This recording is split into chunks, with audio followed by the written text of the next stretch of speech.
Donald ট্রাম্পকে কড়া জবাব দিলেন কানাডার বিদায়ী প্রধানমন্ত্রী জাস্টিন ট্রুডো। আর এতেই স্বপ্ন ভেঙে গেছে ডোনাল্ড ট্রাম্পের। পূরণ হচ্ছে না কানাডাকে আমেরিকার অংশ করার স্বপ্ন।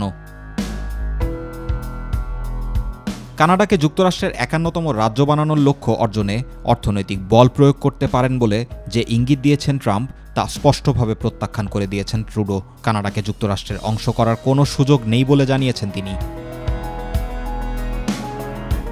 এদিকে ৭ই জানুয়ারি ট্রাম্প কানাডাকে যুক্তরাষ্ট্রের অঙ্গরাজ্য বানিয়ে একটি ম্যাপও প্রকাশ করেছিলেন।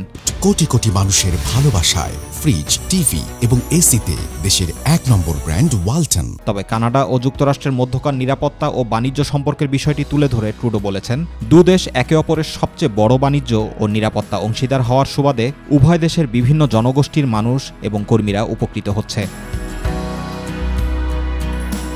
ট্রাম্প প্রস্তাব দিয়েছিলেন, দুই দেশ এক হলে কর থাকবে না, প্রসারিত হবে দুই দেশের বাণিজ্য, কানাডার জনগণ পাবে চিকিৎসা সেবা ছাড়াও বিশেষ সুযোগ সুবিধা। কিন্তু যুক্তরাষ্ট্রের সঙ্গে কানাডার বাণিজ্য নিয়ে ট্রাম্প বহুদিন ধরেই অভিযোগ করে আসছেন। কানাডা তাদের মোট রপ্তানি পণ্যের ৭৫%ই যুক্তরাষ্ট্র সংলগ্ন দক্ষিণ সীমান্ত দিয়ে পাঠিয়ে থাকে। ট্রাম্প ২০ জানুয়ারি যুক্তরাষ্ট্রের নতুন প্রেসিডেন্ট হিসেবে শপথ নেওয়ার পর কানাডার রপ্তানি পণ্যের ওপর ২৫% শুল্ক আরোপ করবেন বলে হুমকি দিয়ে রেখেছেন।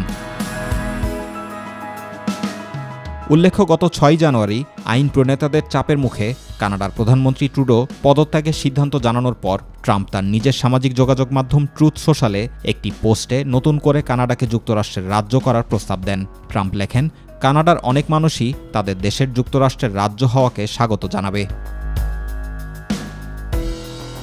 জুবায়ের রহমান, মাই টিভি নিউজ।